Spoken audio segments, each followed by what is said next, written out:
আগষ্টৰ পিছত আমাৰ ৰাজ্যত কেতিয়াও কোনেও নেদেখা এক বিশাল অৰুণোদয় আহিব, মহিলা উদ্যমিতা আহিব, এটিকলিৰ দুটিপাত আহিব, আত্মনিৰ্ভৰ অসম অভিযান হ'ব, নতুন যুৱক যুৱতীয়ে চৰকাৰী চাকৰি হ'ব, এক মুখ্যমন্ত্ৰীৰ আত্মনিৰ্ভৰ অভিযানত 1 লাখ, চৰকাৰী চাকৰি 60,000, প্ৰায় অহা 6 মাহনো আগবঢ়াই দিবলৈ অনুৰোধ কৰিম।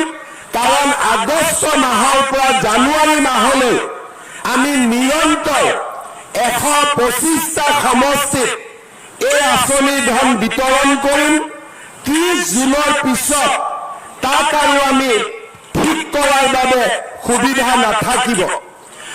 CM ট্ৰিপলে মুখ্যমন্ত্ৰীৰ আত্মনিৰ্ভৰ অভিযানৰো হিতাধিকাৰী নিৰ্মাণৰ কাম বা যোগ্য যুৱকৰ নাম 30 জুনৰ ভিতৰত শেষ কৰিবৰ বাবে মই আমাৰ বিধায়ক আৰু পঞ্চায়ত বা আমাৰ কাৰ্যকৰ্তাসকলক অনুৰোধ কৰিম।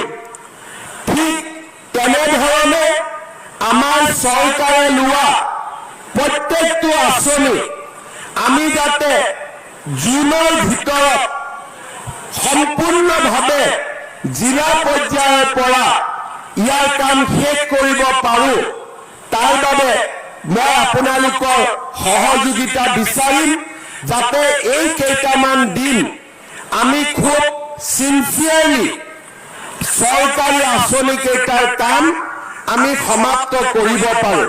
কাৰণ অসমৰ ৰাইজে আশা কৰিছে যে যোৱা 4টা বছৰত আমি যিমানবিলাক ঘোষণা কৰিলোঁ, প্ৰত্যেকটো ঘোষণাত আমি যাতে বিধানসভা নিৰ্বাচনৰ আগতে বাস্তৱত ৰূপায়ণ কৰিব পাৰোঁ। চৰকাৰী বিষয়াসকলৰ দ্বাৰাই এই সকলোবোৰ কাম কৰা সম্ভৱ নহয়। কাৰণ মই দেখা পাইছোঁ অৰুণোদয়ত 40 লাখ, মহিলা উদ্যমিতাত 33 লাখ, মুখ্যমন্ত্ৰীৰ আত্মনিৰ্ভৰ অভিযানত 1 লাখ, চৰকাৰী চাকৰি 60,000, প্ৰায় অহা 6 মাহৰ ভিতৰত আমি 1 কোটি পৰিয়ালৰ ওচৰত যাব লাগিব। চৰকাৰী আঁচনি 1 কোটি পৰিয়ালক স্পৰ্শ কৰিব। এনে বিশাল কাম কেৱল মাত্ৰ চৰকাৰী বিষয়াসকলে কৰা সম্ভৱ নহয়। সকলোৱে এই আঁচনিত সহযোগিতা কৰিব লাগিব। ইলেকশ্যনত জিকাজনেও কৰিব লাগিব, ইলেকশ্যনত হাৰাজনেও কৰিব লাগিব।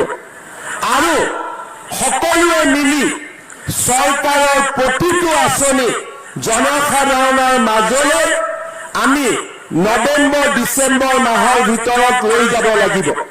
মই আপোনালোকৰ সহযোগিতা কামনা কৰিছোঁ। ইয়াৰ উপৰিও